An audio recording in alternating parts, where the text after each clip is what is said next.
visite ou cette revue de ces grandes unes pour donner la parole à nos invités déjà à présent. Camille Nélé, bonjour. Éric Mahiazomo, bonjour. Bonjour téléspectateurs d'Equinox Télévision. On comprend qu'après cette lecture fleuve de journaux, vous devez être un peu soufflé. Allez, ça va.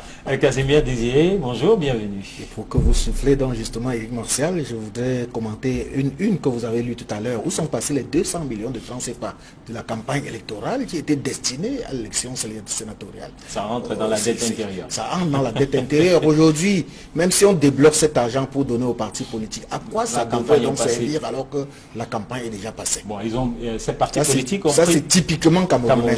Il y a d'autres élections qui arrivent, soyez pas pressés.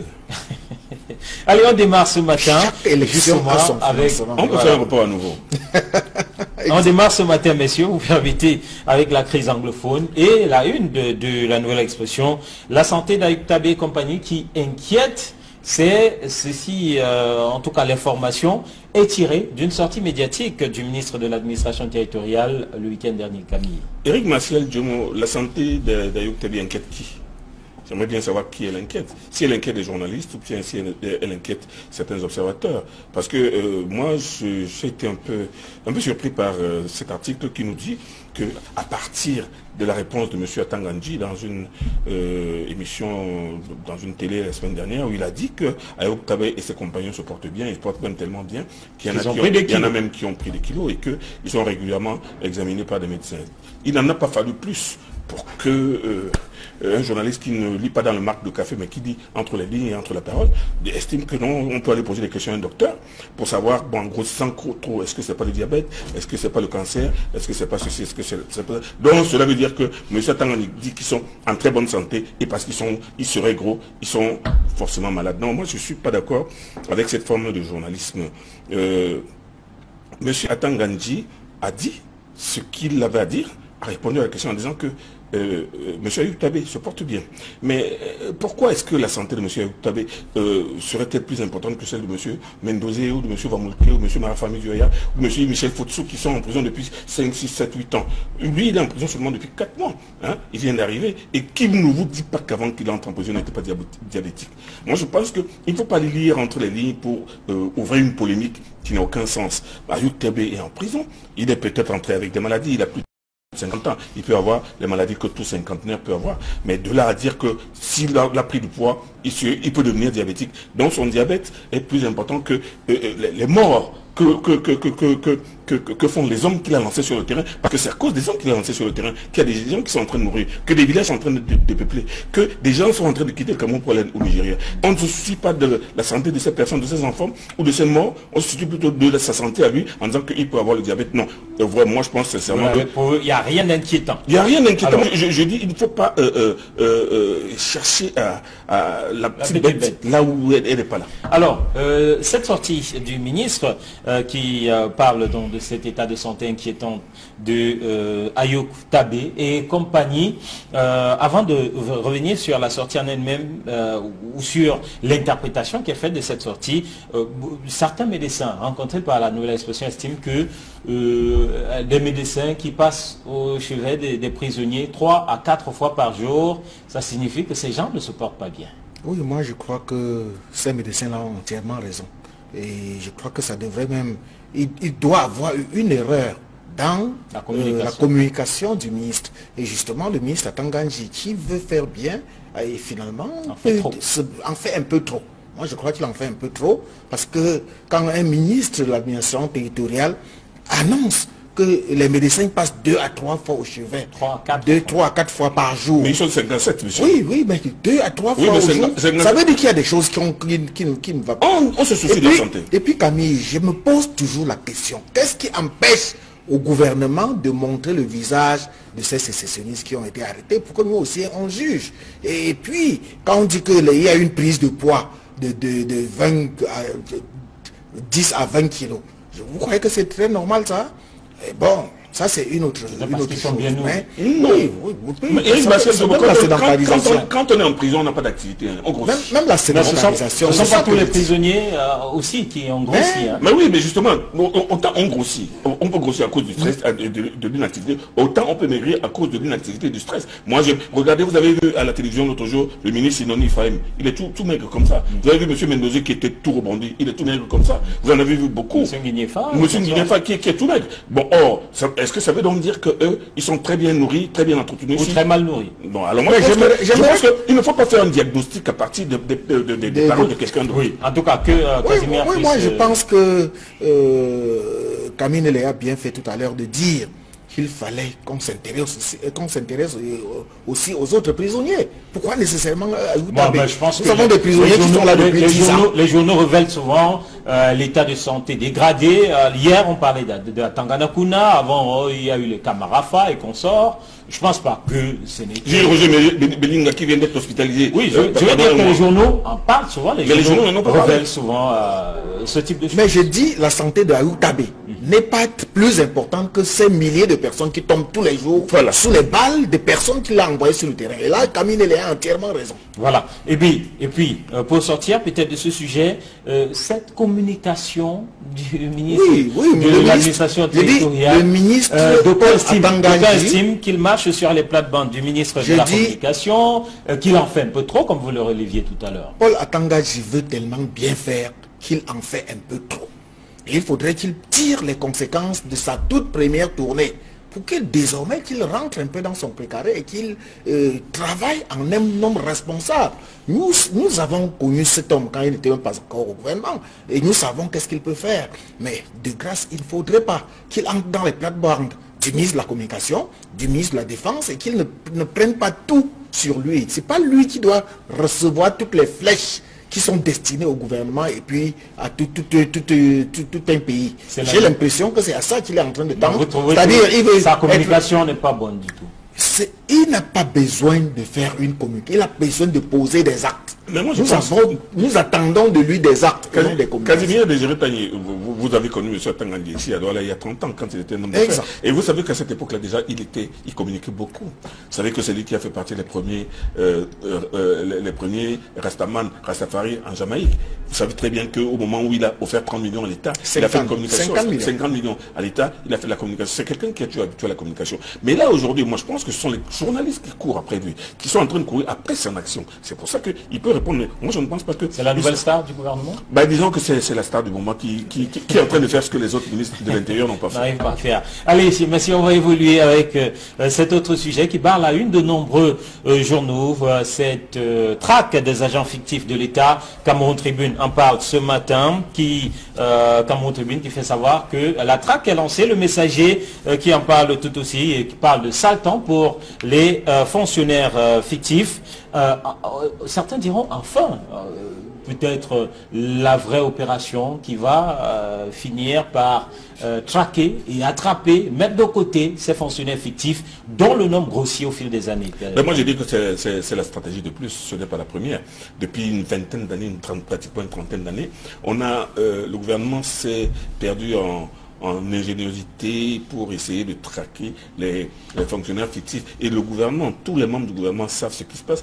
Il y a des fonctionnaires qui ne travaillent pas, mais qui reçoivent des salaires. Il y en a qui sont retraités, mais qui perçoivent 2 ou 3 salaires. Il y en a qui sont morts, mais dont les salaires sont perçus. Et on a tout essayé. On a essayé même toutes sortes de systèmes informatiques. Bon, aujourd'hui, je souhaite bon vent à M. Moutazier, qui veut peut-être essayer notre stratégie par le comptage physique.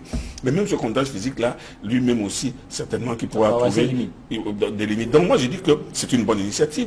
Il faut quand même que quelqu'un prenne le taureau par les cornes. Beaucoup d'autres ont essayé avant lui.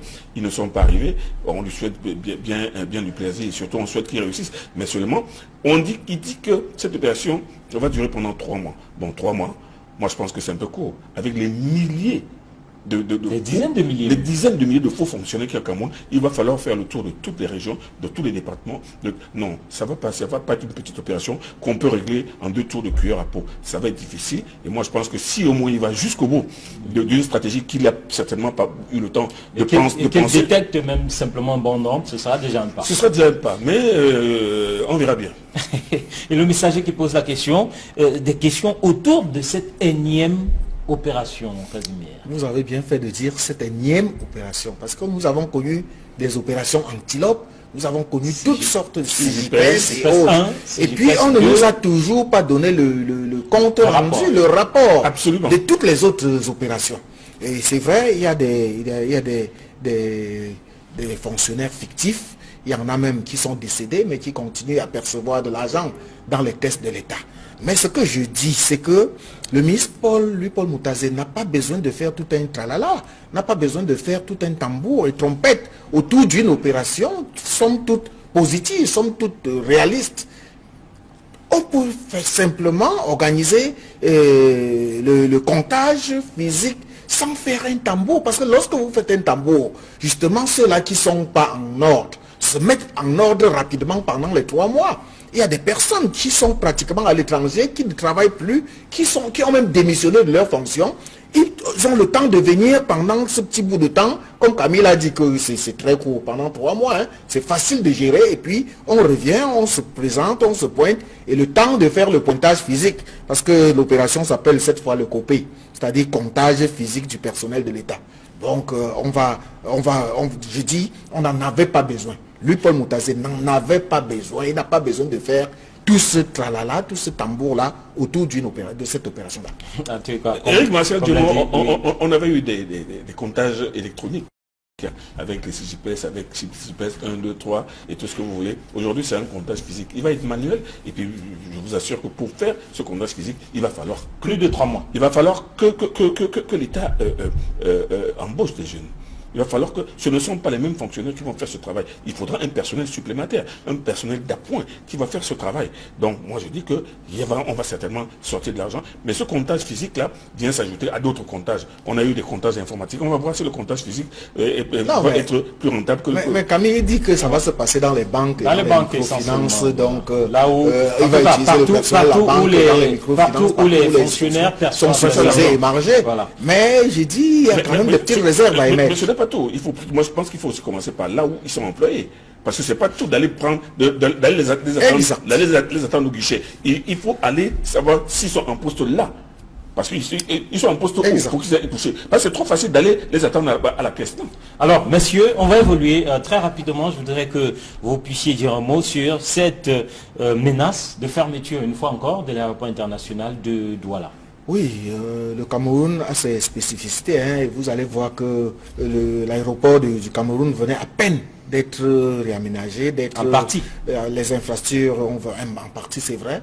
Et à peine cela fait, voilà que l'organisme international est en train de menacer de fermer l'aéroport du Cameroun parce que tout est désuet, tout est complètement anachronique au Cameroun.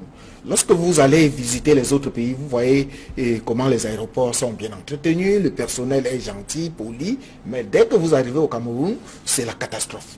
Et il faut bien que vous compreniez, Éric Martial, que la soudure des routes que nous faisons tous les jours sur nos axes routiers n'est pas admissible quand il s'agit des aéroports.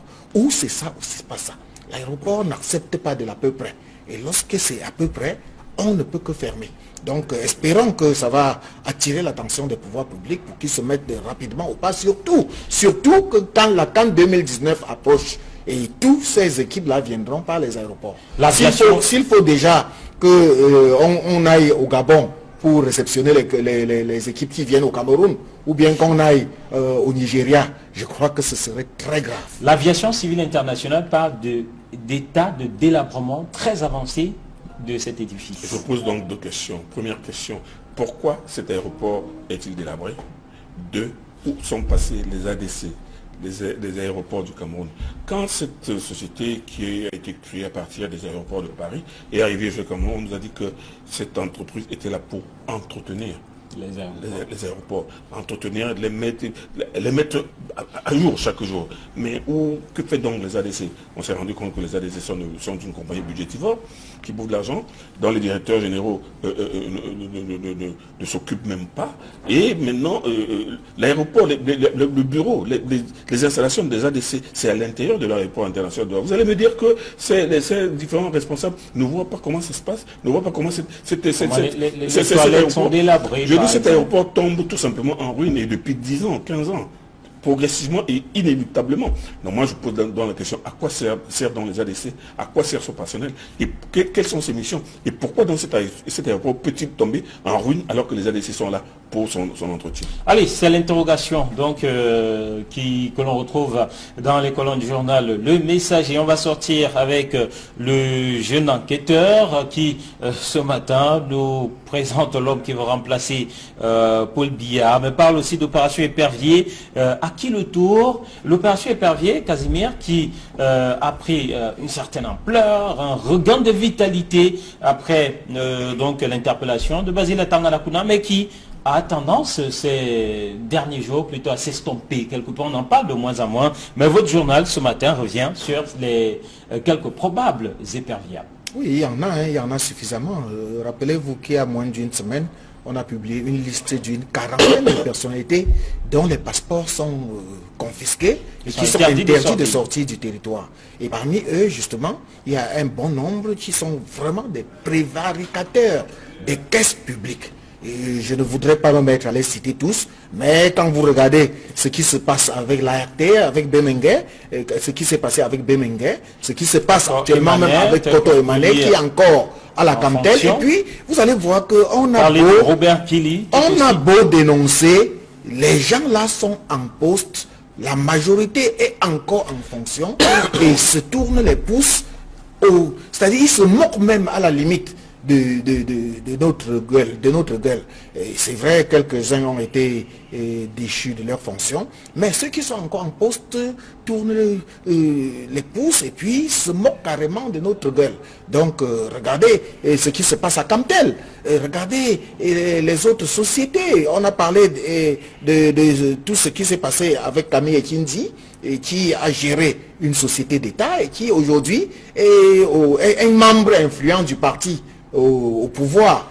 La plupart d'entre ces personnes. Nous avons essayé de lister avec les faits d'armes de toutes ces personnes-là que nous considérons comme des prévaricateurs. Voilà. Un mot rapide pour sortir. Oui, mais Casimir Désiré Tagné, vous avez des choses, vous avez cité des noms, mais vous avez cité un nom qui est un prénom qui est proche, je m'appelle Camille Nélé. Vous avez cité Camille Ekini. Mais moi je pense que les gens ne savent pas pourquoi Camille Ekini a été cité pour cette affaire. Moi je pense que en attendant que cette affaire-là arrive, on attend bien, mais on sait par exemple que le professeur Ruben Kili, on sait qu'il a été empêtré. On parle d'une affaire de surfacturation de MA60. Ça c'est connu. Tel que relevé mais on sort cette affaire 4 ans après qu'il soit sorti du gouvernement. On parle de Bemengue qui est toujours en fonction. On parle non, qui n'est plus en fonction. De Koto Emane qui est en fonction. Qui est toujours en fonction. Quand le jeune enquêteur demande à qui le tour, oui, il faut bien se demander parce que en fait, après le premier grand coup de filet, après un certain nombre de personnes qui sont montées sur la charrette pour se retrouver à Konengi ou au Z, on attend la seconde. Et moi j'ai l'impression que les gens sont en train de saliver, se disent bon, c'est pour ça que Casimir, comme cela salive, il se dit, on attend la prochaine livraison, c'est pour quand? Allez, on attend la prochaine livraison. Bien sûr, le jeune enquêteur qui va continuer à mener des enquêtes pour nous.